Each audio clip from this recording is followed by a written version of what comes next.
Well, good evening, Rudy. I can tell you it's a very emotional scene out here. There's a very large police presence, and actually, you can see them lined up right here behind me. According to MPD, they are just here for crowd control.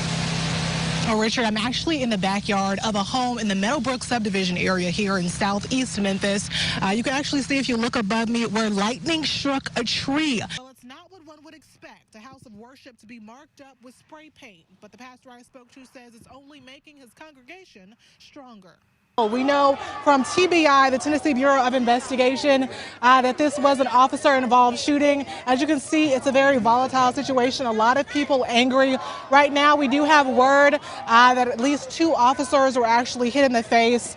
Earlier, when we first got here to the area, we could see that a lot of people were actually trying to cause a ruckus and also actually hitting the windows, busting out the windows of the MPD cars. We've seen several objects flying. A lot of people here are watching in the area. A lot of people are upset. It seems particularly at the Memphis Police Department. Now, right now, we're waiting for an update from the Tennessee Bureau of Investigation. We're waiting for a public information officer to get here to the scene.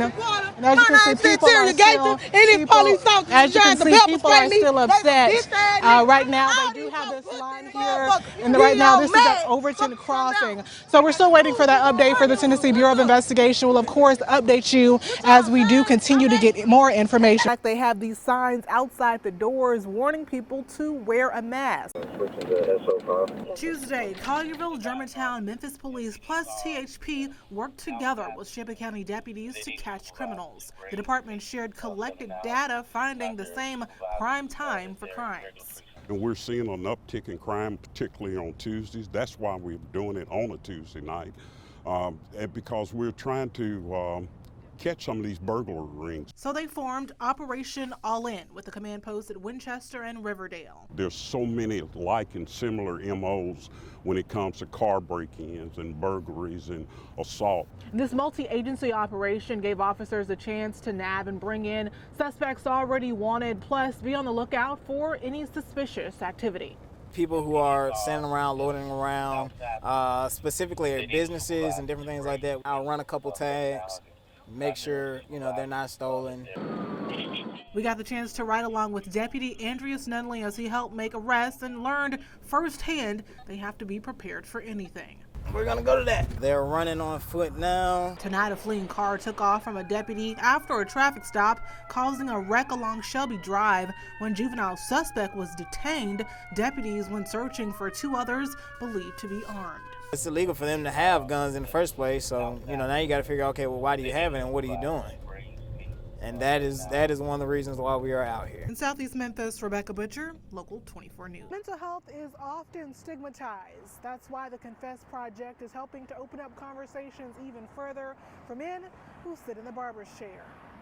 Mr. Gregory. Yes, sir. How you doing today, sir? I'm good. How about yourself? Man, I'm doing pretty good, brother. Conversation is part of the culture here at barbershops like Supreme Cuts.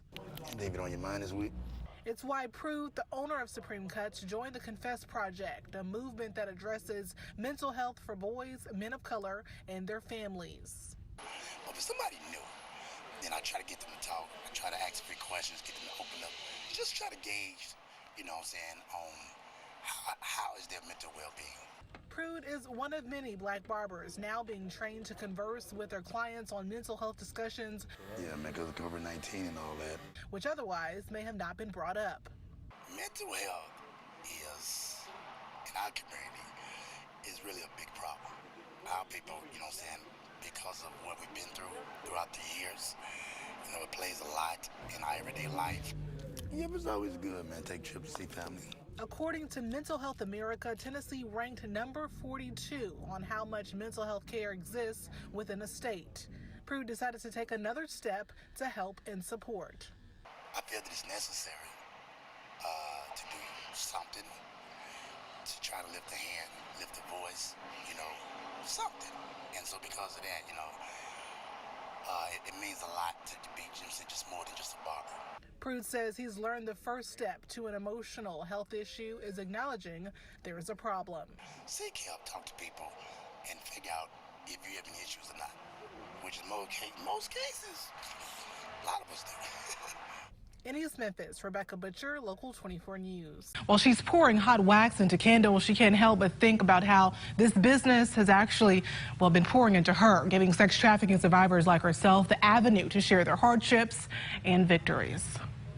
Seeing my hands do something pure and clean, and just looking down and knowing that what I'm doing is making a difference not only in my own life and keeping me safe, sane, and sober.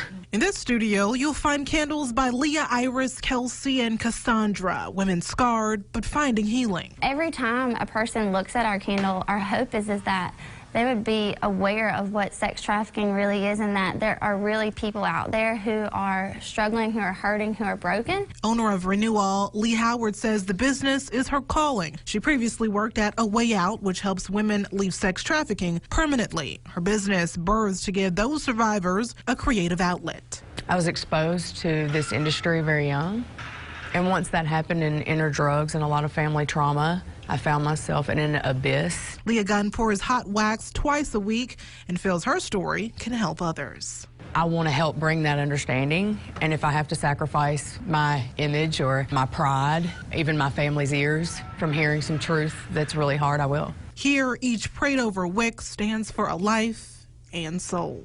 We're just lighting up one life at a time, a wick and a prayer. A wick and a prayer.